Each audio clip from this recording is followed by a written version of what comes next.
You are listening to episode 279 of the Game Deflators Podcast. My name's John, and here on the Game Deflators Podcast, we like to talk about games we've recently picked up, games we're currently playing, and this week we're talking top shelf retro games with Barry of Premium Edition Games.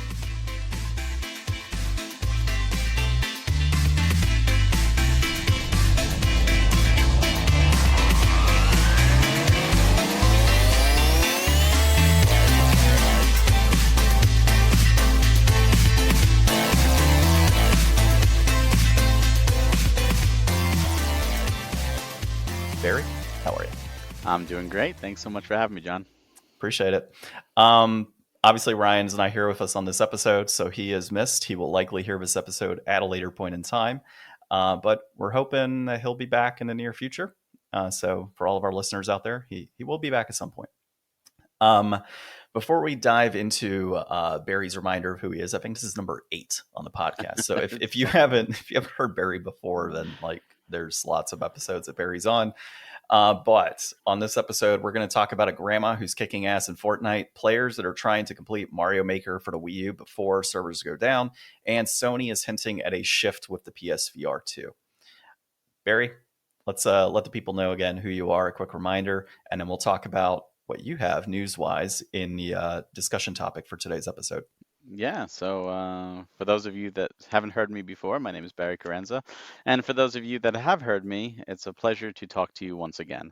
So I am a host or co-host on the Nintendo Fuse podcast, where we do a Nintendo news podcast every other Tuesday night at 8 p.m. Eastern. We do those live and on camera. And I'm also a founding member of Premium Edition Games, where we take digital-only titles and we release them physically for the Switch, PlayStation 4, and PlayStation 5. And we've been doing that for 4 years now, and still going strong, and a lot of good stuff this year. Always good stuff, man. And I think it was it last week's episode? I think it was last week's episode. I mentioned that I picked up a game at the Game On Expo. Yes. From you. Also got Cathedral, standard edition of that. And I haven't popped it in yet, but I did crack it open. I looked in the book, and I did get a hype button patch. So I finally got my hype button. Nice. So I'm happy you guys had those on hand, which is pretty cool. Yeah. What do you think of that manual? It's like all foil. Dude, that manual's nice. Like the whole product. I mean, in general, we'll get into it a little later, but like what you guys have done, stepping up with the more premium cardboard, right, to be able to do the insert. Like it's all good. It's all nice touches. You feel it.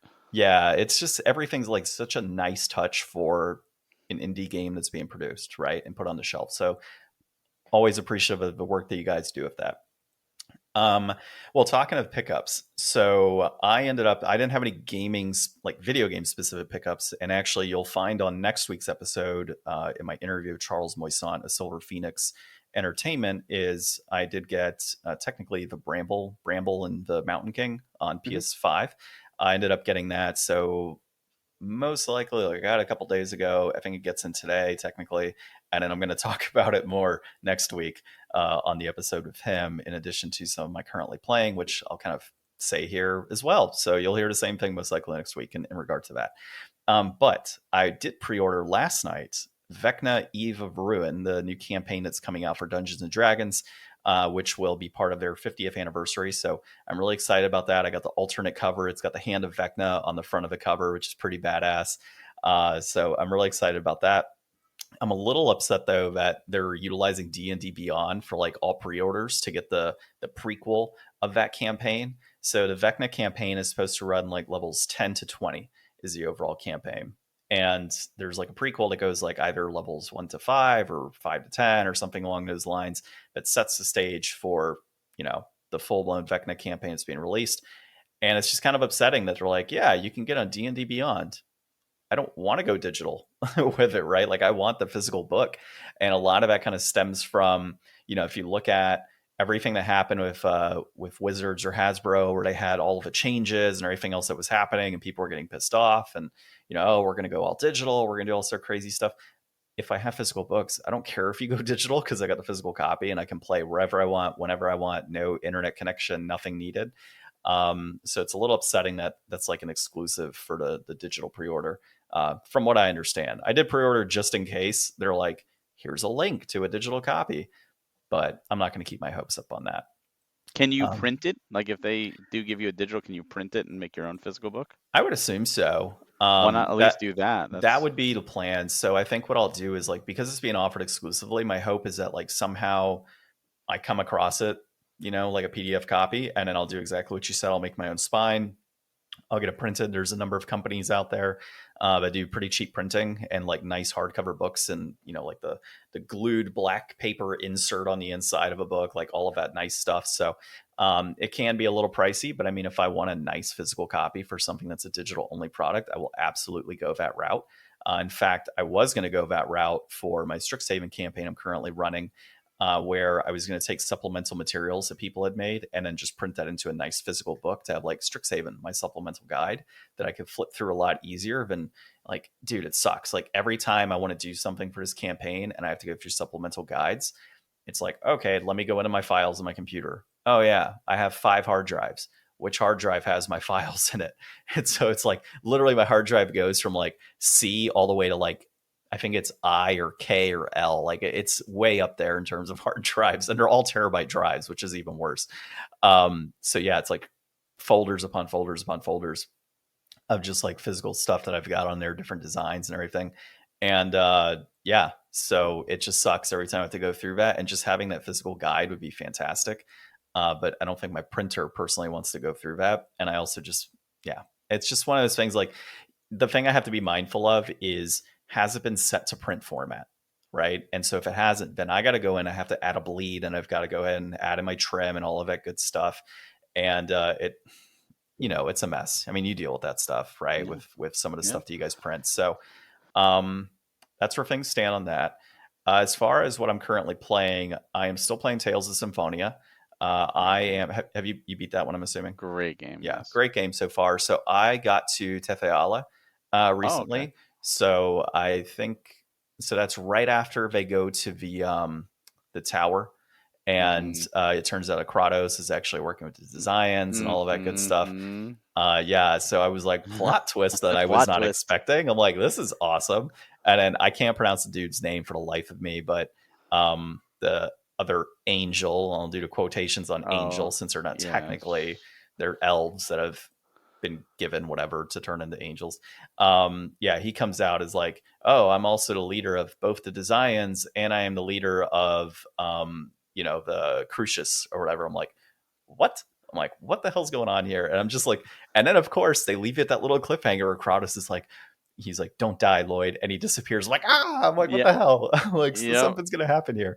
So that's where I'm at. We just got to Tethala. I just got out of the main mountain. I'm going to the main town in that. And then I don't want to talk too deep on it because I am going to be talking about it on next week's episode as well. So that's where I'm at Are for you people. are You'll you hear, doing the remaster? Are you doing the yeah, I'm doing PS3 one? PS3 one. Oh, Yeah. the PS3 collection. Yeah, PS3 Yeah. collection. Yeah, I've heard the I've other remaster isn't as good. I don't. What was it on? Was it on like PS? Switch, the Oh no, I PS4, didn't. PS or Xbox. No, I've got it on the GameCube. I didn't obviously want to play on the GameCube because Yeah, I I mean, did right? I did GameCube and the PS3 remaster. Yeah, so I got the PS3 remastered one, which obviously has the other game on there too. Yep, Brave Uh, New s- World. yeah, and I've got that on Wii or on the Wii as Wii. well. Yeah, I was about to say Wii U and I caught myself. No, So I've got that on the Wii. But yeah, I'm enjoying it, dude. Like it's a great game. it It's is. one that had always been on my list. It is not a new games resolution for this year. My new games resolution is going to be Alundra, and I have to keep reminding myself that I will Oh, play Alundra. that's a good That one. I've heard that's a fantastic game, so I am stoked to play that. But we're in March and I haven't started yet. So given the child situation, it's like, okay, cool. I'll start gaming at 9 o'clock, and then 10 o'clock rolls and you're asleep. Like I legit fell asleep on the couch with the control in my hands the other day. Like, I've done that before. yeah. In fact, Didn't happen before, but it does now. I can tell you the story later. I'm going to save this part of the story for my next week's episode that I talked about this exact same thing, but it was about falling asleep with control and it's pretty funny. And then the other game that I kicked up, again, I'm not going to go into super deep details on this because I did cover this in next week's episode, is The Liar Princess and the Blind Prince. So I Okay. booted that up. Have you played that one? I have not. I have it, It, but I haven't played. it's really cool. Like it's a 4.5 hour game, so super short. And the design style of it is I was about to say sepia. It's not sepia. Is it sepia? I don't know, like it'll be corrected next week. But that like like tan kind of color, Mm-hmm. that's what I'm thinking. So it's almost like a parchment background with pencil like art that's been inked. And so everything, it's action adventure platforming style game with this like brown background that kind of feels like an old storybook. And you just kind of, it's all Japanese audio, but it's got text obviously, and you read through the story. Um, and yeah, you just kind of progress through the game with like this really cool art style. Like it's just something that I'm trying to think of like what it reminds me of specifically, but I don't know, I can't pinpoint it, but it's really good stuff. Like just that art style. So I would recommend it. So far, I've enjoyed it with what I've played, and about an hour in, it's got some nice puzzles to it. The story is actually very engaging, in my opinion. Like it's more so focused on the story than That's good. anything else. The gameplay is more so secondary in my view. But yeah, my wife and I are playing that one. We're having a good time with it, and so far I recommend it. And I'll go into deeper details next week on that one. How about yourself, though? Any pickups? I mean, do I have to ask if you have any pickups? Like normally, I'm pretty sure like you have pickups. Yeah, no, I've got the newest game. So of course, yesterday, as of the time of this recording, because we're recording on Saturday, Princess Peach Showtime came in, and Ronin came in, and Dragon's Dogma 2. So those are obviously the big pickups for physical. But what else did come in this past week? Arcade Zone came in. The SNK Neo Geo Classic Collection Volume 2 came in. Probably something else I've forgotten. I got Tetris versus and PO 2 for Xbox because I didn't have the Xbox version. It was like $5. So I was like, okay, I'll go ahead and grab that for $5. But no, that's really it. In terms of like playing, like I'm doing Peach Showtime first because I figured I'd do that before Dragon's Dogma, because it's a shorter game. So I don't know if you've played it or you have any interest in playing or you tried the demo or. I have not yet. It's on our list. So, my so side story here. My wife, with her job, whenever she apparently fills up gasoline before the sun comes up, and like she has to be at work before the sun comes up. As long as the receipt says a certain time, she is entered automatically into a gift card sweepstake at her work. Apparently, nobody's filling out for this contest because she's won like $40 like 3 or 4 times now for Target. So we're waiting until that comes in, and that will be a game that we're going to end up picking up for ourselves as Princess Peach to play Nice. through it. And so I'm just like, keep getting that gas, for work, and we'll get more gift cards to go, buy video games apparently. So Princess Peach is next. I'll get it likely sometime this week. I told you my mom's in town for a bit here, so after she goes, we'll probably go out to Target and Nice. grab a copy and play Yeah, it. it's fun. It's not without its quirks. My biggest complaint about the game is that so there's collectibles in each level, like a typical Mario game, but the levels gate themselves off at certain points. Mm. So you hit a certain threshold, you can't go back.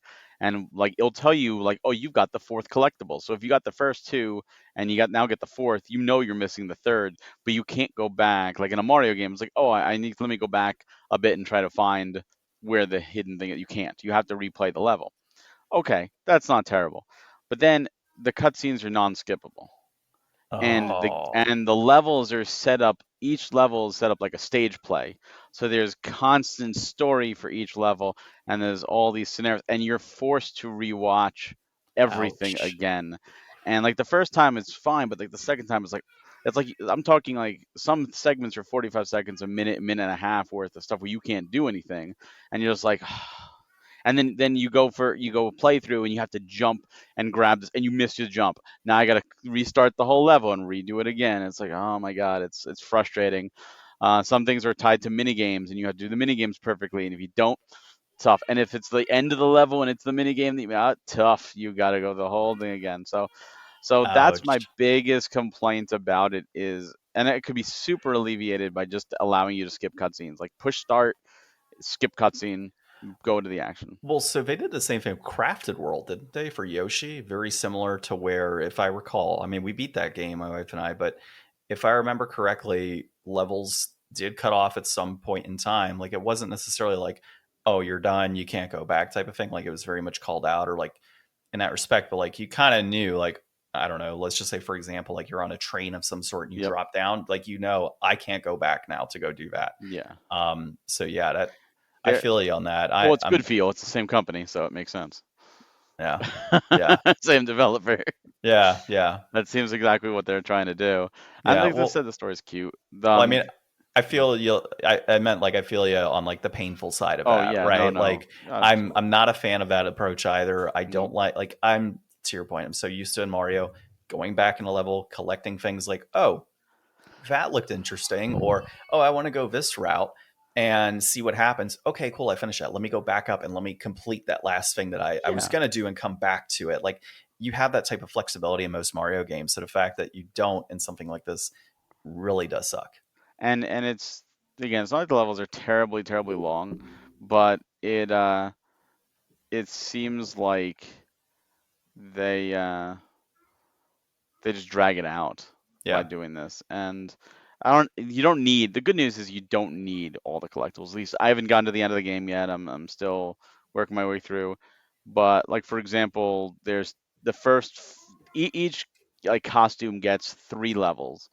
And the first level of each costume, there's 10 collectibles, and then it goes down to like 7 and then 6 or something like that. So the first floor of the theater, there's four levels, so that's 40 total things that you can collect. You only need 10 to fight the boss and move on. So you absolutely do not. It's really for the perfectionist or the completionist that wants to get everything. So if you're one of those, then you'll have more of a struggle. If you don't care and you just say whatever, I'm just gonna go through. Maybe I'll go back. Then fine. Like you're not and gonna face it. and that's what we do Crafted World. Same idea with the flowers, right? You didn't need Yeah. every single flower. You only needed a set number, and you were good. And kind of like what's the other Mario game? The one of all the see, this is how bad I am with like games. The flowers, hippie stuff. Wonder? Wonder, yeah, Mario Wonder. You didn't need necessarily like No. all of the little things. You can kind of progress on your own, and we found that to be like our preferred method. We've kind of gotten to a point, and I think I've addressed this with you before. Like, I just want to play games Yep. at this point. Like, the perfectionist type stuff I've left behind because there's just not enough time in a day to like 100% a game anymore. I would love to. I would absolutely love to. Like the gamer me like really wants to get down and say I want every single item to get these trophies, but just knowing how long it's taking me to beat like 10-hour games, I just can't anymore. Um, but yeah, I totally get you. And yeah, definitely fill us in. Like, I'm definitely curious, like, once you beat the game, like, your Yeah. overall opinion on it. Yeah, I guess I'm enjoying it. The other complaint I have is the buttons. So the game controls very easily. You use, outside the analog stick, you use 4 buttons. Use one button to jump, one button to do your attack or your action for the costume, and then the Z and R buttons will pose. You do them both and you do a pose. My biggest problem is your control options is to either use A to jump and B to do your action, or B to jump and A to do your action. You can't switch anything to Y or X. And most old school gamers who especially started with the NES, Y and B, that's what you want. That's the standard thing. B to jump, Y to attack. That's standard protocol at this point. You can't do that. So A is your action, B is jump. You can't do anything with Y. You can't change it. And don't understand why those buttons exist. They don't do anything. You can hit them all you want. Why are we in 2024 and Nintendo still refuses to let us customize the control so we can enjoy the game even more? It's not like it's those need to be for other things or it's overcomplicated. It's a 2-button game. Z and R to pose is fine. I don't care. You only need to do that for certain things. I'll give you a one word response to your question of why Nintendo won't allow you to do that. Nintendo. Yeah, yeah. That's They did the same thing with like Luigi's Mansion 3, and I loved that game, but you couldn't invert the camera, like with the controls for the vacuum, and it was driving me crazy because I'm like, can I just invert them? Nope. Nintendo is very much, you're gonna play this the way we intend you to play it, and you yeah. can't have fun. And I'm like, well, bitch, we learned Y and B from you. That was the way it was with the Super Nintendo. That was a transition from the NES. That's how we did it. You taught us this, and now you're trying to change it. Dude, that's how they are, man. It's so It annoying. drives me crazy for sure. Well, let's dive into our discussion topic today, which is premium edition games, is what I got on my screen, right? So, you all have a direct that will be taking Yep. place. Technically, at the time of this episode, it'll be today. When Yes, you the hear time this of years. episode, it is today. And it is at what time? Can you remind me? It's 8 p.m. Eastern. 5 p.m. Pacific. And it's going to be on our YouTube, Mm-hmm. and we are going to premiere it live. So, watch, be part of the chat, talk with others. Say this game's awesome or this game sucks. Let us know your thoughts. Tell them it's awesome. We'll keep it Tell at them, that. No, yeah. I'm just Oh, we kidding. we believe they're all awesome, so hopefully you do too. Yeah. Anything that people can expect on this, and I mean, like I'm without giving anything Yeah, I'm away. not going to Like, give is any away. No, yeah, I guess I've watched this direct like 6 times at this point, and just proofing it and trying to make sure everything is as good as I can make it, and nothing excites me more than watching it with everybody else and seeing the reactions and seeing the excitement because these are labor of loves. This is not something we just decided, hey, let's do this direct. Like we've been working on this for like 2 months now. yeah, The script was written 2 months ago, and or maybe a month and a half ago, and we've been working on the editing and gathering resources and putting it together and brainstorming. So it is a true labor of love. We don't have to do this. This is something we like to do. It's something that's in our DNA, and I can tell you it's over 50 minutes long. This is a meaty direct. There's a lot to go over. A lot of updates people have been asking for will be there. Um, and hopefully they answer some questions we get. There'll be some updates on Kickstarter stuff. So if you've supported any of our Kickstarters, we do have a Kickstarter that is live right now. And if you haven't seen it and you're first hearing about it, we have God Shard Chronicles that is live. It is, I think, like last I checked, it was less than 2,000 away from being 300% funded. Phenomenal RPG. So we implore everyone to check that, but you will get an update on that. We have the developers of the game will be part of the show, and they will give an update. I can tell you that there'll be updates on previous Kickstarters. I can also tell you that there will be a brand new Kickstarter announcement. So stay tuned for that, and of course, Series 8. This is something that people always asking when is the next series coming. It's been a while since Series 7, and the fall series are always like we usually let them run a little longer just because winter is like the worst time to January, February historically are like the worst for sales, and we really don't want to put any game out there to suffer. So we kind of let the fall run a little bit longer, but we like this spring lineup is so awesome. It's filled with games that have truly excited me and surprised me. Games I did not expect to enjoy. In fact, one of them actually so a little behind the scenes, a lot of times when we test games, we test the Steam version because we sign games before they're even out in the Switch. So we'll play the Steam version and we're like, oh, this game's great. We absolutely want to sign it. And I finally got around to playing the Switch version, which is the version we're actually releasing. And I was recaptivated. I'm like, oh my god, I'm rehooked on this game. Like, it's been a little bit. I'm back. Oh, this game is so much fun. I can't wait for people to experience this. Really, and honestly, this is up your alley. This is a game that's is it? completely up your alley. Um, you know, I'll just say based I on the stuff guess. we've already talked about in this podcast alone. Oh, very nice. Okay, well, definitely looking forward to that too. Yeah. Are there any games from prior directs that you can tell us might have like an update? Yes. Any? Okay. Yes, there will be updates on previous games from previous directs, of course. Okay. There'll be updates to the games as well that we will talk about. Um, and I'll definitely say that this is just, and I think this is a banger direct. I think this is a banger lineup. I think this is just phenomenal. This is just the tip of the iceberg for 2024. Like 2024 is shaping up to be an incredible year. Um, and we've got,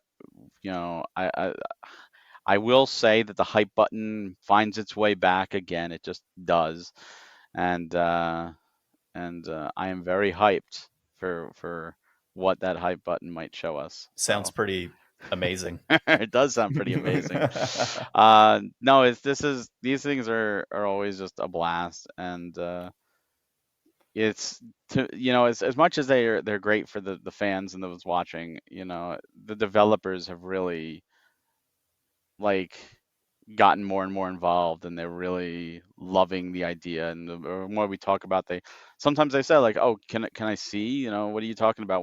Because when we pitch it, we talk about it, and they go back and watch older ones, and we always get back like, "That's so cool!" Like I don't see publishers really doing that Hmm. to the level that you're doing it or with the way you're doing it. And it's like, yeah, like we want you to be a part of it. You're part of the family. Like we wouldn't exist without you. And this was a fun one with a lot of developers. Although I will say one developer video actually had to get cut. I feel sad about it. So I don't know if we may release it as like a bonus supplementary thing, but it was cut. So that goes to a question I was asking you last night, and I was like, let's save the answer for the podcast specifically. Is have you all considered doing like a part one, part two, or splitting a direct that's this meaty and content? So like in that instance, you don't have to necessarily cut that piece of video. Well, that was cut for a different reason. So, Oh, okay. that was the way we usually do our directs is we do the trailer and then we let the developers talk. Um, that's what we were planned on. But the trailer that they provided us had them talking in it. So it was gameplay and it showed that, and they went into more detail and they talked about it, and they said a lot of the same stuff they said. So we said, well, we're not. It'd be weird to show that trailer and then have the developer only video. Um, and what sucks is that we actually had some jokes referencing that video that had to be cut then too. So I told the developers like, yeah, that makes sense. Like I was like, so the video exists. Like I said, we might put it out, but it was cut not for length. It was cut just for redundancy. Gotcha. But no, we've thought about cutting things up. I joked that that next direct we might have to do two Kickstarter sections. We might have to do an update section Hmm. for previous Kickstarters and a new section for new Kickstarters, just so it doesn't take up like all at once and it breaks it up a bit. And that's probably the route we're gonna go. You know, in terms of making multiple directs. Uh, it's a possibility. I mean, they do take a lot, and then it's like, well, what goes into one, what goes into another, and we kind of like the idea of having one big event as opposed to two, because if we do one event, then not every money's guaranteed to come back for the second event, Yeah, that's true. and we like to do it big. And the thing is, some people like shows where it's trailer, trailer, trailer, trailer, trailer, and that's it. I'm not one of those people. I think those are the worst kind of shows because even like Nintendo Directs, they come back and they like slide over and they give you a little bit and they talk about each game. They allow you to absorb it a little bit, and even there you forget games because there's so many. You'll go Yeah. back and watch and go, oh, I totally forgot this was shown off. But I find that if you show trailer, trailer, trailer, like if I showed you 6 trailers right now, back to back, no break, and then I said, "What did you think about the third game?" You would probably be like, "Which was the third game again?" Or even if I didn't say the third game, what if I just said the name, and you would probably be like, "Which one was that again?" Because your body and your mind does not have enough time to absorb it. You're getting information too quickly. You can't retain it, and I feel those are the worst kind of presentations, personally. So, and this goes back to, Yeah. God, probably 2, 3 times ago when we had you on. It was like Game Awards season Hmm. at that point, and I had brought up this exact thing of like, I like the Game Awards, and I like the amount of variety that I get from their show, and that all of these different trailers and you can see all these games. But I don't like the fact that they don't talk about them, and you Nope. guys do. And so that's what's so important to me when watching, because I want to know, why the heck do I want to play this game? Yeah. What is so important about it? Can you tell me about this world a little more than just like a cinematic view of this video game, which yeah, looks badass, and like I'll notate the name and say, okay, cool, like I need to go back to this and look more into it. But if it's presented to me right away, like, XYZ characters in whatever world, and your goal is to do this and save however many people, and then here's a cinematic trailer that kind of coincides with that to give you a better feel for that world, that to me just feels like the full total package. And you Hmm. all do that. Yeah. So I'm We try. definitely very appreciative of the way that you guys kind of structure these shows. Yeah, we try and give every game its own section. That way we have a setup, we have the trailer, we have developers can come on and talk a little bit about, the game, and then we can follow it up, showing our additions and talking a little little bit more and giving more details. Like I said, the biggest exception right now is the Kickstarter section because it's a lot of updates and it's bang bang bang with the updates. But even those, developers come on, they show trailers, we talk about it, um, it's just like an elongated section. And like I said, probably in future directs that might have to be cut because we're finding a lot of developers are doing Kickstarter now, and a lot of great games are going that route. And we do have more that were in the talks for this year. In addition to Godchar, which is out, and the new one that we will be announcing. We're in talks with other developers that are, and they're not even it's not even the start of the conversation. Like we have no idea, and they're like, "Oh yeah, I'm thinking about probably doing a Kickstarter," and we're like, "Well, we'll support you on that. We'll back you up." And there's just so many games, and Kickstarter is a way for a lot of these games to get extra attention. Yeah. So we're like, "Hey, if you want to go that route, we'll assist you," and we're very giving with the Kickstarters. It's very beneficial for the developers. Yeah, and obviously to kick off the game first and get that first iteration out, it makes sense. But having you Yes. all in from a publishing standpoint is fantastic too, because it seems like a lot of those games in the past go to Kickstarter route, but then you have like physical games that they do try to release end up having like this ridiculous price point sometimes, or it's digital only. And now it's like, okay, now I'm digital only. I've hyped myself up for my game. It's out in the ethers or ether, I should say, not ethers, ether. And then they're like, hey, premium, we want to come through and work with you on getting this out. And now like you've kind of lost that steam versus kind of partnering with you initially. It sounds like the steam is Well, there. Now the yeah. physical copies coming out. Like it's a lot more fluid than the Well, we have worked yeah. with other Kickstarter games that went through Kickstarter. The Lonesome Village was part of our Series 7. That was a Kickstarter. We were not a part of it. It was very successful. And we would have loved to have been a part of it to begin with. We love Ogre Pixel, but we weren't. We didn't know about the game until after the fact. And but we'll still tout it. It's a Kickstarter darling. It is. One of the games that we will be showing off, part of Series 8, was also a Kickstarter.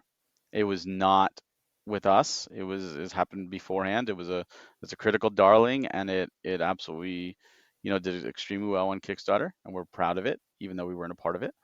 And it's just there's so many games now, and developers are making like there's like 20 something games every week, right? A lot of indie developers or smaller developers are not what they used to be in the Atari days. They're talented. Look at games like Dusk and Elite Ecclesian Tale was one developer. Um, Berserk Boy that just came out, one developer. Uh, One developer can do a whole lot, and and now we're seeing all these layoffs that just happened. Um, those people, some of them might go to another big company, absolutely, but I'm sure a lot of them are going to say, "Screw the big company. We know what we're doing. Let's make our own." And they'll put on their thing X EA, X Microsoft, X Sony, or whatever, and that will garner attention, and they'll make their game without a higher up barking at them, and that's just going to flood the market even more. And I'm not saying they shouldn't do it; they should, and I look forward to talking with each and every one of them and possibly working with them. But it's a crazy, crazy, field out there. Just as a gamer, there's not enough time to play all the games. Yeah, dude, I see games all the time, and I'm like, man, that would be really awesome to pick up and buy. But I'm like, Yeah, why am I going to buy it now? It's going to sit on my shelf, right? So yeah. that's what ends up happening to a lot of us when it's flooded.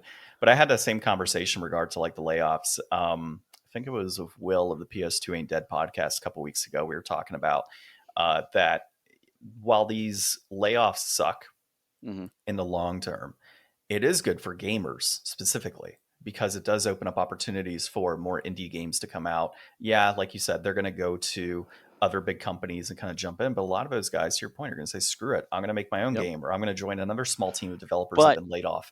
is But that it's necessarily hard. But it's good? hard. Well, it's good from a variety standpoint to have it, but it's bad from the flooding standpoint. There's just so much saturation in the market that what the hell do you buy? And then now they're putting all of these hard-earned dollars and time into developing something that may not get as much traction and money as it could Correct. have if it was a bigger team that was And working on it. So and I will say, since that last year and especially thus far this year, we've been contacted by more and more developers. Hey, I'm looking for a publisher. Because a lot of people can self-publish, especially on Steam, and they'll throw funding behind it. But when you get a publisher, as I always tell, it's our job to assist in that. It's our job to get your game in front of new eyes and more eyes, and that's the part of the direct. It's one of the things we do. We want people to see, we want people to enjoy and get to know, and that's going to conventions and stuff. Like those are things that developers are not doing, and it's not that they're being lazy. It's just that a lot of them don't have resources, or and we want to help everybody if we could. We're still small ourselves, and we try and do what we can for everybody, and we put our developers first, before ourselves, and we believe they need the attention and they deserve the attention, and we try and treat everybody with respect because this industry is small, and we're Hmm. seeing more and more where you know reputation is everything. And I've had conversations with developers before that have flat out told me, by the way, I contacted so and so before I had this meeting with you. And I said, what did they say? And they said, well, we're on this meeting, aren't we? And I was like, we are. I actually had a conversation last night with a developer, and they were debating going to Kickstarter. And they said out of curiosity, what would partnering with Premium do for the Kickstarter? And well, besides, obviously we would share it and promote it, and you would get a spot because all our Kickstarters get a spot in directs. We give them a chance to update everybody, and especially if they're running a backer kit, we hate emails where it's like, I missed this, can I still get this? We want everybody to get every game that they want. So absolutely, that's why we do things like that. But I said on top of that, you can offer the physical with a reputable company, and that helps. And they said, well, do you know how much that helps? And I said to him, I said, well, it depends. Every Kickstarter is different. Every game is different. I said, but Godchard Chronicles is live right now. I said, why don't you go take a look? You can click back this project and you can see how many people backed each tier. And I said, and look at the physical tiers. Those people might not have backed the project, or if they did, they would have backed a lower tier, but some of them might not have backed it at all. Those are now backers that this project gained because they worked with us, and that's a live example. That's not us telling you something you could see for yourself. And they looked at it and they were like, that's impressive. I'm like, that's what we can do. Like that's Yeah. just a part of it. And you know I said, if you want to contact, go for it. Contact, talk to them. It's one of those things where we consider ourselves a community, and a lot of publishers like to do their umbrella, like these are the studios under us. We don't have studios under us. We don't No, no. own any studio. In fact, we don't even own the IP. The IPs are all owned by the developers. We Which is don't. also extremely important Yeah, at the end yeah, of the day, but they can maintain they their, maintain. yeah, they maintain that. Yeah. Yeah, we only own the physical rights for a set amount of time that can be renewed. And that's it. Like we do not retain anything like that. Like, you picked up Cathedral. Cathedral is not ours. Cathedral is December Born's, as it should be. They're the masterminds behind that awesome game. So, I said contact, talk to them, because the studios that we consider under our umbrella are partners that we worked with, and we see a lot of them come back. We want them to come back with new projects. And a lot of times I've had a contract out for one game, and then before the ink's even dry, they'll be like, oh, by the way, I also have this game, would you like to take a look at it? And it's like, damn, like that's awesome. Like, yeah, sure, of course. And developers are sending friends like, oh, so and so told me to reach out to you, and it's awesome to see. The hardest part is that we can't sign everything, so we have to pick and choose. Maybe when we get bigger. So hey, you know what? If you want to see more get signed and more get the premium treatment, we need more support. So we need more eyes on it. So if you're listening to this, and you're going to tune into the podcast or the direct, thank you. And if you don't have the time to check it out live, check it out after. Share it with your gaming friends, to anyone who might be interested. This isn't for our sake. This is for the developer's sake. Even if you're listening to this and go, I don't buy physical games anymore, um, that's your choice. I'm not going to shame you. You can do what you want, play how you want. Check it out anyways, because you might see these games and go, I've never heard of these. These are great, and you support the game digitally. Well, you know what? Premium doesn't make anything on that. The developer does, and we're here for the developer. So you're going to support the developer that way. That's perfectly fine. And we have people, we know that buy both. They'll buy the digital now to play it now, and they'll buy the physical. They'll pre-order the physical to get the physical later for their shelf and to do the challenge, and that's great. Then the developer wins twice. And at the end of the day, we're here for the developer. We're Yep. here for Ogre Pixel, for December Born, for everybody that we've worked with, Stellar Null, Fossil Games, so many, Loren Lemke, Pigeon Dev, the sky's the limit. Matt Bittner and Morningstar, so many wonderful partners that we've worked with, and we appreciate, and we think you should all check out their games. I mean, just look at what we've released, and we try and do the best quality possible for the best quality games. Yep. And that's why it's important that folks tune in on that episode. Can you remind us again time Yeah, of that? that's 8 p.m. Eastern, 5 p.m. Pacific on our YouTube, and I'll get you a link, but youtube.com/premium edition games. And if you go to our socials, at Premium Edition One on Twitter, Premium Edition Games everywhere else, we're tweeting it out, we're posting it, and of course our mailing list. That's one of the biggest things. If you join our mailing list, you won't miss out. Well, you'll know. We just took down Series 7 as of this morning, for pre-orders, because we take down the previous series before the new series comes out, because we've had people, like, they'll pre-order something from Series 7 and 8 in this example, and then Series 7 will come in and they'll be like, where's my copy? Like, we're waiting on Series 8. So, and Yeah. like, we want to eliminate that. So we put a cutoff, and we saw, we got emails this morning. Hey, I didn't get a chance to, get minor charge. Is there any way I could still get it? And I'm like, we put this out there. We don't want people to miss this game. It's been up for pre-order for 6 months. Like, we'll see what we can do. It's our job to make sure that you get these games. So if you join the mailing list, you won't miss out. You'll get notified of all the stuff. Follow social media, you won't miss out. Joining our Discord, you won't miss out.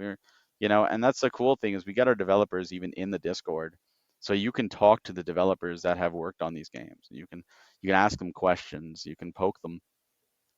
We just want to connect the developers to the consumers, and just be like, hey, we're going to be the bridge, and let everybody hang out. I still got to hop on there and poke a few myself to come on here. I messaged some of them on Twitter, and I guess they don't tweet as much, or X. They don't tweet as much. So I'll have to hit the Discord for Who are you sure. who are you trying to get in contact with? We'll talk about after the episode. Oh, okay. I don't want somebody to like jump on and be like, oh, I'm going to take John's interview beforehand. Oh, no, Yeah. no, I'm sure they will be fine talking with you and talking with other Oh, people too. I'm sure. But I want it first. That You want it selfishly, I want it first. I first. want it first. Yeah. No, I'm kidding with you. But I do have one person in mind that Okay. I'll talk to you afterwards. But you call it your social. I just realized I completely forgot to call out our social at the beginning of the episode. So find us on Twitter or X at Game Deflators, Instagram, Facebook, and Threads at the Game Deflators. Of course, thegamedeflators.com. And then on the app you're listening to the podcast on right now, like, subscribe, comment, all that good stuff. I would definitely appreciate it. Last question for you in terms of a direct before we hop on to some news articles here to talk about a little bit. Is Phil's game on the Series 8 direct? I've been asking you this for like 3 directs, I think, at this point. Oh, so are you talking? So there's two games that I think of when I think of Phil's game. Okay. One that he would absolutely love to get, and it was something that I had already been talking with, and he was like, I was the one who brought this up, and I was like, okay, Phil, you brought this up. That one, we're still in talks, and it's on their end. We keep poking them, and they're like, oh, we'll hear back. We'll hear back. Well, let me check again, and I keep poking them, so it's waiting on that. And the other one that he's very much championing, we did have a meeting, and normally I handle the meetings with developers, and I invited him on. I said, you should be a part of this. So he came on, and we had a good meeting with them, and they said, they flat out told us that they had meetings with other developers or other publishers to talk to, Mm-hmm. and we said, absolutely, talk to them. Let us know. Here's what we can do for you. They like what we can bring to the table, but they want to be fair to everybody, and we told them absolutely. So hopefully we wind up with that contract. Hopefully we could work something out. But no, neither of those games are a part of this, unfortunately. One Rats. one of them, I will be honest, one of them would have been if they had gotten back to me in time. And I poked them for 2 months. This isn't like I gave them last minute thing. I've been poking them, and they've been busy or doing whatever, or whoever needs to answer that email is not seeing that email, or what. And if they had answered it, it would have been a part of it in some So capacity. I'll announce a PSA podcast service announcement to that mystery developer.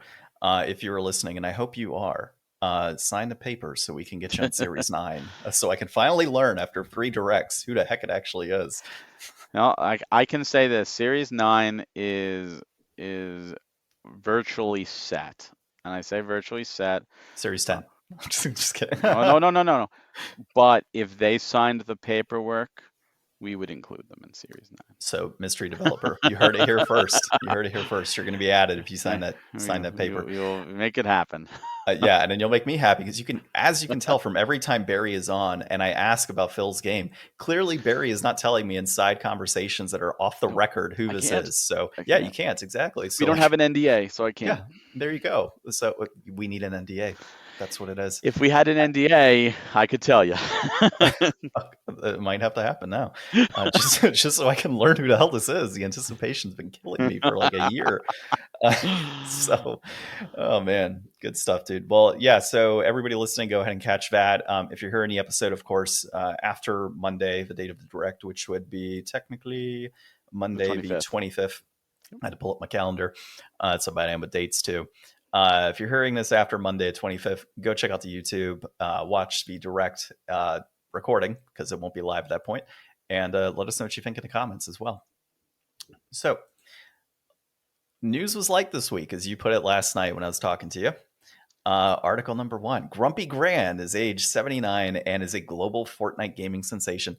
People on here know that I'm not a big fan of Fortnite, and so the fact that we're talking Fortnite is truly a light news week. But this was BBC that put this one out. I thought it was kind of cool for several reasons, but it's a 75-year-old Scottish woman named Kathy Bowie. She has been hooked on Fortnite since her grandson introduced her to it. Her grandson, when they first talked about Fortnite, was like, she had mentioned, oh, I'm going to play, I'm going to stream. And he's like, no, don't do that. Nobody's going to watch you. Nobody's going to watch you. She's a sensation now. So she's racked up like over 500,000 views. She's partnered with Cypher PK, who's a big Fortnite player apparently, and YouTube streamer or gaming or Twitch streamer, I suppose. And they've been teaming up recently and taking on different players in Fortnite. What I thought was really cool is, and I've talked about this in prior episodes as well, is she calls out specifically toxicity within the gaming community and shaping her, her streams to be non-toxic in that. And one thing that I read on here was like, instead of saying kill, they say eliminate. And she's gathered like older gamers that have kind of banded together to have like this non-toxic stream. So they can kid friendly in a sense, right? But they don't like focus on the gore and blood of video games. Like it's very much entertainment, right? And in a way that's very wholesome for Twitch streaming. And really just streaming in general, right? Like there's no major focus on like super competitiveness and talking like cuss words and talking about blood and gore and all these other things. Like it's just older folks having a great time playing a game and they're there to entertain, right? It doesn't have to have the toxic environment that gaming can be known for at times, specifically online shooters, right? I think that's the most prevalent area of a toxicity in gaming. So curious, that's what I have to say on it. What are your thoughts over all of this? I think that's awesome. Like I hate that there are people out there that put an age cap on video games. Yes. Like there are people that would be like, oh, if you're over 25 playing games, you need to rethink your life. Or if you're over, 30 and playing games, you need to rethink your life. And it's like, no, who cares? Who cares? Life is so short. Enjoy yourself. If you're just having fun, do what you enjoy. As long as you're not out there, breaking the law, who cares? And toxicity in games is just the stem of toxicity in anything competitive. It's the competitive nature. Look at how many sports, games where bad sportsmanship is a rule, for a reason, because people without that would charge the mound, or they'll tackle and unnecessary roughness, and they'll take their hockey stick and smash it over someone's head. And you even see that with the fans. I mean, whether the team wins or loses, they'll destroy their own city for the sake of it. I mean, it Philly, is looking at Philly. Philly. It's just crazy. It's not just Philly; it's many Oh, I others. know. It's Uh, more of a uh, Northeast. I'm just kidding. I'm kidding, Barry. Them's fighting words. We're about to see this competitiveness. Here we go. I The had to. toxicity. Let's go, John. Like No. Boston, Jersey. I'm just kidding, Oh, Barry. I'm just kidding. don't let me let the jersey out, okay? We'll keep it at Philly. We'll keep it at Philly. But no, it's you see that even with watching TV. How many people have broken their TVs because their game didn't win, or their Cowboys team didn't fans. win? Look, that hurts. Okay, shush. You're a Cowboys fan? I was for a long time, yeah. Oh, I mean, I still root man. for them. Yeah. So Oh, rough. That's rough. it was Okay. I was alive for the dynasty, so in the '90s, and I mean, I was too, but we yeah. rooted for them. Yeah, it was a good time. Good time. Yeah, I'm a Dolphins fan, so Oh, it's not. Yeah, no. Like after Marino, you were done. yeah, exactly. It's been rough for many years. But no, it's one of those things where you see that, and of course, like that was bigger. Games are still relatively young in the grand scheme of things. So kids growing up watching their parents getting upset over their team losing, or striking out, or missing a pass, or missing a basket, or whatever sport they're watching, they see that and they learn, and that's their learned behavior for when things don't go their way. So when they get online and they're doing something competitive and they get killed by somebody, they start doing the same thing, or their team loses, or someone in their team causes them to lose. It gets bad, and especially with voice chat, it becomes very toxic, because there's no filter, there's no repercussions. Maybe you get a temp ban, and some games will ban you, but you just create a new character. And if you don't care, it's an unfiltered thing. I mean, even when a game boots up, it says the ESRB rated it this, but online interactions are not rated by the ESRB, because it's impossible to rate a conversation that hasn't even happened yet. And without any type of repercussions or punishment, and that's the learned behavior, it's only going to grow. And especially somebody who's never experienced it, experienced it, thinks, oh, that's the culture. So then they start doing it, and it just snowballs from there. So to see Yeah. somebody come out there with more playing a game that involves killing people, playing it with a little more positivity, and trying to do that and to catch on, is fantastic. And maybe it's because it's a grandma, and it's like, well, who's going to hurt their own grandma? Like we all had that collective, like, grandma's awesome.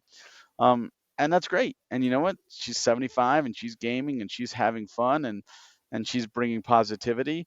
There's no negative to that. I'm sorry. And if you find negative to that, then I'm going to say it. You need to rethink your own life, Yeah. because you're never too old to play a game. You're never too old to have fun, and spreading positivity. Look at this world. We need more positivity. There was just a freaking ISIS attack in Russia, and the political climate is disgusting, and there was fighting and school shootings, and this world is terrible, terrible. And we're both Hmm. raising kids, and we're both bringing our kids into this terrible, terrible world. So let's Yeah. have more positivity. Let's have more fun. So what I say is, you go, Granny, kick ass and keep kicking ass. Yeah. I mean, and technically, I think long-term effects actually of older folks playing things like video games actually, is better from a standpoint of overall keeping reflexes, keeping the brain moving. Like, there's a lot of positives that are Hmm. involved in this. So Oh yeah, we I we like it. Sports was in old homes, when like every old home had at It's least still in old it's folks' still homes. there. Yeah, like they don't know the difference if it's been released. Well, they do now, because now you have people that it's been 15 plus years, right? Yeah. But yeah, no, this is great. So you can find her as Grumpy Grand 1948. I love how she puts the 1948. That's fantastic. And then, sorry, the last thing that was noted here, it says that when she teamed up with Cypher PK, she was singing the traditional Scottish children's song. I'm not even going to pronounce that. It's "Ye Canna Shove Your Granny Off a Bus." Yeah, that's so. I just got a good laugh when reading stars. So it was a good one. I definitely liked it. All right. Next thing that we have here is, does PlayStation or PSVR2 new firmware suggest the PC support will be direct via adapter. So last month, Sony actually announced the ability to play PSVR 2 would be accessible on PC in the future or later this year. So the question that's coming up is like, well, how the heck is this going to happen? Because there's different cables. Like even thinking about my own PlayStation VR, that I have the first one, how would I hook that up to a PC? And we all find ways to do it, right? With that said, people wondering, is it going to be cloud? Is it going to be via an adapter? Like, what the heck's actually going to happen here? So a company called IVRY, they currently offer a PC driver for the original PSVR, which I didn't know about, which now is more intriguing, right? Since this recording. And they're working on a PSVR 2 driver as well. So what this means is that Sony's overall plans for PSVR PC support is likely going to be via direct cable, but they don't know for sure yet. And there are adapters in the market, but not all of those adapters work for like current generation cards, GPUs. So it's kind of a mixed bag of like, what the heck is actually going to happen? What can they do? How can they support this? Like, there's a lot of question marks around this overall. My hope is that it's like, in this case, you have IVRY who's working on his driver. If we have like direct drivers from Sony, direct adapters similar to what they did with the original PSVR, being able to connect to the PS5 and the workarounds for that. If Sony is directly involved, I'm confident that we can have PSVR 2, which is one of the more like affordable and high quality VR headsets in the market. If they can put that with like full blown compatibility with PC, I think I'm in on that. Like right now, the big holdup for me is the lack of backwards compatibility, but that's kind of null and void if you give me accessibility to all the VR games that are in market and allow me to hook it up to my PC directly. So I don't know. You're not a big VR gamer, right? Well, I do get motion sick, but I do like VR. I have a VR2. I have a VR1 as well. How do you like the VR2? I love it. I think the VR2 is significantly better than the VR1. It really stepped up. It has a lot of really cool features, and I very much enjoyed it last February into last March. And then as we were getting closer to, having the kid, it has to be cabled. We don't have a real spot in the living room to put on a stand like we do down in the basement where I'm at for the PSVR1. So it went back into its box and it went to the closet to be pulled out when used, and that hasn't happened since. So, and then we got a MetaQuest 3 for, it's Christmas, which doesn't require any cables, and we keep that in the living room, and that's just like pop on, play. It works great. Yeah, we're kind of in the same boat right now. Like we want to play Moss 2 on VR, but like PSVR regular. And it's same concept, right? Like I got to deal with these cables. I got to hook it up to TV. It's on the shelf right now. It's not always like, it's not easy when you got a toddler running around. Yeah. Like, VR is like impossible with a toddler running around. Oh no, absolutely not. It's not possible at all. And it's like, and the way we've kind of figured this out, like put the kid to bed, right? My wife has to go to bed at whatever time. And so it's like, okay, let's go hook up the VR and play. Well, after you've hooked up the system and you got it all set up to where you want it, and you got to configure everything and kind of make sure that the room is set right, you're 30 minutes in, and now what do? Game for 15, 20 minutes at night? You're exhausted. Like it's impossible. So and then you still have to take it apart and put it away and all that stuff. So after the fact, it becomes more of a hassle. And I got the VR2 at launch because I'm a gamer and I'm a collector, and it's one of those things where it's like, oh, you know what? I enjoyed the first one. Maybe the second one will make me less sick, and it did. I still got a little bit, but I definitely lasted longer. But Sony, more than any other company in the gaming landscape, has this wonderful history of releasing peripherals and then abandoning them, or releasing consoles even and abandoning them. And yes, Nintendo had the Virtual Boy, which failed, but they still supported it to the end. And the 64DD, which they were smart enough to never even release over here. And you can say the Wii U failed, but Nintendo never stopped supporting it. They supported it to the end. It was third parties that stopped. But you look at Sony, and you had the iToy on the PS2 that went away. You had the Vision camera on the PS3 that went away. You had the PS Move that stopped support. They reused that with the PSVR1, but that actually limited the VR1 because you were using older technology with the Move, because the Move was definitely limited compared to everything else and was the worst VR controllers. You have the Vita itself, the PS Vita. Sony just left that thing to die, and third party kept it alive as long as it did. Uh, and then you have now the PSVR2. The VR1 they supported at least a little bit. VR2 got Horizon at the launch, and that's probably all Sony's gonna do for that system. Yeah, we talked about this on a few episodes ago. With the VR2 pretty much dying because of the lack of first party support, and it's the new Vita, Yeah. right? Like it's kind of going that direction, and it sucks. No, So it's not because at least the Vita had games. Like the VR2 that's lineup true. is very, very small. Perp Games is the like pretty much the only ones that's actually putting out VR games for the VR2 and physically for the VR2. And very few other companies are even doing physical. Horizon's still not physical. I actually bought it digitally because I like the Horizon games, and I'm mad that it never got a physical. So that's a digital only title. And So really, it's turning into the Virtual Boy. yeah, where it's like one company supporting it. Again, Yeah, Nintendo never dropped support. They just never released the last two games that they made. yeah. Well, I'm hoping a PC support will at least foster additional purchases of the VR2, which will, of course, and that hopefully gives Sony greater reason to support first party titles moving forward. But as we've talked about, probably unlikely. They're not. I mean, you think about it, not only are there other PC VR headsets, yes, the VR2 is cheaper than a lot of those. You need the PS5 right now, which is not cheap. But then you have the MetaQuest, and the MetaQuest 2 is $200, and the 3 you can get for like $400. And they play all the same games outside of Sony. So outside of Horizon, you can play all the same games. They've got very similar control schemes. You don't need a wire. It's one and done. So to sell the VR2, you're talking to a very specific audience that does PC VR gaming.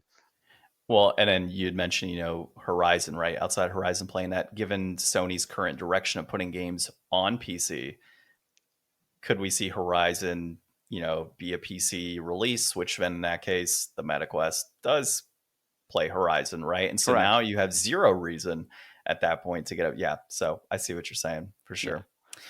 Well, our last article here is after 280,000 attempts, the final level of Super Mario Maker turns out to be a fake. And so now players can start celebrating a victory that was already achieved a week ago. So this is Destin Bailey at Games Radar. And that last article we talked about with VR2 is David Heaney of Upload. So basically, up until today, there was a game or a level in Super Mario Maker on the Wii U specifically called "Trimming the Herbs," and it was this ridiculous level that only took a few seconds, but people were saying like this requires like inhuman precision to finish it up, and it actually turns out that it took more than inhuman skills. So the creator said that it was actually created with a tool assisted speed run technique item or AI to really help them develop this stage without actually needing to provide any sort of like, you know, so with Mario Maker, for people who haven't played it, to finish a level's creation, you have to actually beat the level. It can't just be like, I'm going to make all this crazy stuff. And then it might not be like, you have to actually beat it and show that this level's beatable. This dude, like it was created, used some sort of AI tool to allow him to speed run it, to finish it so it could be uploaded. And so people are considering that a fake, right? So last week there was an actual like the last level that we're talking about here was called The Last Dance. You can actually find a video of that in an article that we'll have linked. And there's a player called Yamada that actually went ahead and beat that and claiming, ultimate victory over Super Mario Maker. The reason that all of this is happening is because the Wii U, there's not going to be servers anymore for online. They won't be supporting Mario Maker. And in fact, they haven't supported the uploading of new levels for quite some time. So you've had these levels that are just kind of in place already.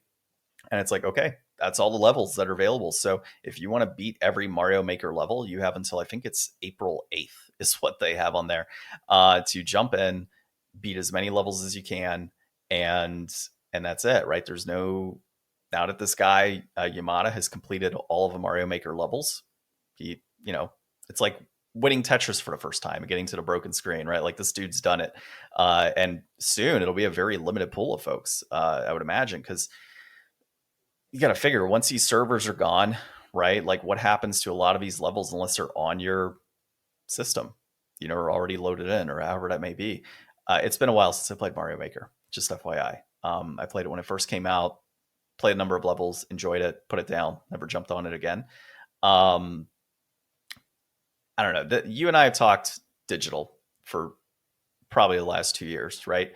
This is disappointing. Hmm. Like it really is. I mean, we saw it with all the 3DS and DS games that were taken off the eShop, right? And just not having accessible or not having access to those games. And this is a very similar situation now, almost exact in this aspect. People aren't going to have access to this stuff. Great levels that have been designed Yep. by a number of gamers out there, and it's gone, right? For anybody new coming in to play these types of games. Yeah, I mean, that's unfortunately the issue with the internet age is when you have things on a server, they eventually will go away. Now, the good news with Mario Maker is at least it has some on, I think Mario Maker has a few levels on the disc. It Mario does. Maker 2 has a full on campaign on the cart, which is awesome. But yeah, it's a negative of this era. Now, some people are saying, going forward, it's no longer going to be an issue because it's all going to be the same architecture. They feel like the Switch 2 is going to use the same service as the Switch and going forward, whereas the Wii U didn't. I say it's too early to tell on that. I wouldn't put all my eggs in that basket. But yeah, losing content is terrible. And I mean, that's why like when we always try and make all our games content complete. But we're releasing Super Dungeon Maker, which also has a very similar thing, and those servers are going to be up as long as Nintendo keeps the Switch servers up. So hopefully the servers stay for a very long time with Nintendo. Um, and there's content in the base game, which is great, and then you can download those levels, those dungeons in there. But that's the unfortunate nature that we can't get like all those dungeons on the cart. Like our cart's not going to have player created dungeons. It's Mm-hmm. just that would be impossible because there would all be we have to download all of them. And then we need the rights because now we're making money off of someone else's creation. Like there's a whole hoop. So it's just an unfortunate part of the thing that you're getting into. Yeah, and something like this, I feel like if Nintendo, and maybe they do, and maybe I'm not 100% on this, but if Nintendo allowed the ability to download onto your direct hard drive levels and then export them onto your own private server via a certain file type that could maybe be transferred to the new Mario Maker, or could be put onto different consoles at a later time, so it didn't require Wii U servers to download those. I I don't know if something like that exists, but that to me sounds ideal, right? The ability to say, here's a Super Mario Maker website, you can upload all of your old levels via Wii U onto this. It doesn't require a server, and then the file type you could put it onto your console and download it, right? Like that to me would be pretty cool to support it. Like kind of how players support Melee, right? Like they Yeah. continue to play it, they continue to have tournaments and continue supporting that franchise after so many years. It'd be cool to see like the community have that available to them for this, you know? Oh, I agree. It would be wonderful, and it sucks that we would have to turn to players hosting private servers and stuff. But the main reason the Wii U shut down and the 3DS shut down is servers cost money to maintain, and if they're not making enough profit, then there's no reason for a company to keep it up. And if they're losing money, if it costs them $1,000 a month, let's just say, and they're only making $600 off of it, company's going to shut it down because they're now in the negatives. No company wants to be operating at a loss, especially not Nintendo. And that's the nature of the thing is that none of this stuff is free. People look and go, "Oh, it's just a server. No, it's not. It's the same reason movies disappear from Netflix. Why? They were up there because licenses. If enough people are watching whatever movie on Netflix, then Netflix will pay for that license to keep it on. But if the viewership is going down, they're not going to renew that license and they're going to make room for something else that people will hopefully watch. That's their digital age. That's your streaming age. That's your internet age. It sucks. Nothing is guaranteed, nothing is preserved, and everything is up in the air. And, you know, I'm not a fan of it. I think it's horse garbage. But at the end of the day, it all comes down to money and viewers and gamers. Yep. And I'm sure we're gonna have a similar to One Piece. We're gonna have a new age of piracy, right? Because of all this. It's the unfortunate thing that comes Yeah. with this digital age, and it's crazy that like I said, these companies are taking away that access. But then it's when people try to pirate the content, it's like pitchforks. Like, no, you can't do that. It's like, well, I want to play it. I want to access it. I want to enjoy those pieces of creation that you've made, and then it's kind If of it's ripped away. if there's no way to get it anymore and it's gone, it's different versus when That's what I it's mean. available. Yeah, that's what I mean. And that's usually Nintendo, right? It's like, this is the argument a lot of people have had, right? With like their older games, stuff that's not necessarily supported on current generations, like the Switch Online and things like that. If, oh, I want to play this one random game that, you know, Nintendo doesn't have current support for, I can't get anywhere else. It's too expensive to buy a physical cart. I'm going to ROM it. And then people are up in arms because of that, right?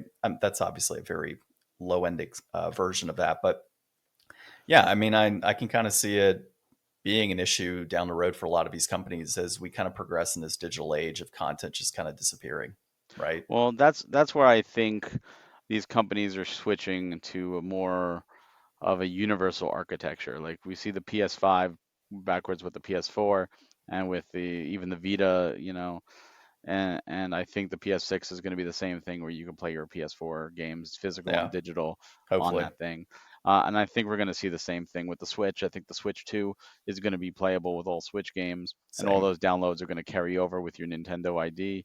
And the same thing with the Switch 3 and the Switch 4. I think we're at that age now where having a universal account, and the thing that hurt Nintendo is they were always behind with the internet. They still are. So you look at the GameCube to the Wii to the DSi to the 3DS to the Wii U and then the Switch. They're all very different architectural systems, Yep. and they all tried different things. And not all of them carried over. Miiverse died. For example. So without that universal, and they all use different things too. There was Nintendo Network, is Nintendo ID, Nintendo Wi-Fi connection. Like they all had different things, and now hopefully they're staying uniform, and that's the smartest thing in this age. Just like PSN and Xbox, Yep. it's just Absolutely. keep it one account. But then again, nothing is guaranteed. Sony removed movies and stuff that people bought, and that it's The whole nothing. The Crunchyroll Crunchyroll thing, yeah, situation. Yeah. nothing. Like if you buy a digital game, you are just renting it. I'm sorry, they can take and remove it. They can disconnect it. The only way they can't touch it is if you take your system and turn it offline. They can't. They can't touch it then. Then you're guaranteed. But they can prevent you from re-downloading it, and they can take it off the shop. And at least with the physical, some people will say, well, that's still a license too. Technically, it is still a license, but they can't stop. They're not going to brick your system if you're connected to the internet and you put in a cartridge. And they're certainly not going to send goons to everybody's door and break down the door to steal your Switch cartridge or your PlayStation disc because you happen to have a game that's no longer listed. Those copies are out in the wild. That's it. They know that. Yeah. Well, always good, man, having the conversations with you. Of course, love the update again on the premium edition games, on what to expect from Series 8. And we've talked toxicity in the past, but I definitely enjoyed our granny talk today. That was fun. Yeah, it's been a while that Absolutely. we've had like a fun article like that. Yeah. So yeah, We it's need always good. more fun articles. Yeah, for sure. I try, man. I try finding like funny gaming news and things like Did you that. Like, the did you see the thing with the Mario makers? One funny thing was that level that was considered fake. That guy actually uploaded another one using tool assisted, but people I beat that I one. did. I did see that. I Yeah. was like, that's pretty funny. So that one Yeah. was done. Well, and people are still trying to beat his Yeah, level. Yeah, they're they're still still trying. trying while they can. They're still trying to beat the trimming the herbs. And honestly, like if you can beat that, you're That's- like at the Did you watch pinnacle. The Last Dance? Like I I watched that did. video and I'm like, oh my God, I would I was like, never. how How? is it, dude? I see some of these like sped run like Mario levels that people are doing. I'm like, how are you doing that? Like, and they're like, oh, I'm gonna hit this block over here, and this blue shell is gonna come here, and I'm gonna hop on it, and then carry it, and then spin. I'm like, how are you like? How No many way. attempts? Like, That too. Like I could just not, man. There's no way. I'd I throw want my to play head up. games. I'd turn into a Cowboys fan. I would break my Yeah, TV. yeah, I'd Yeah. be like that. Yeah. That's it. Yeah, You'd have to 5 start attempts and you greasing. got me. You'd have to start greasing the light poles in my area because I'd start knocking them over, right? Back to Philly. So, oh, good stuff, dude. Well, hopefully, I think we have plans to have you and potentially Phil. I got to contact Phil hmm on in a few weeks to talk post direct Yep. and talk about all these great games. So we'll schedule out a time for that too. But until then, this has been episode 279 of the Game Deflators Podcast. My name's John. I've been joined by Barry Carenza of Premium Edition Games, and thanks for listening. Have a good one.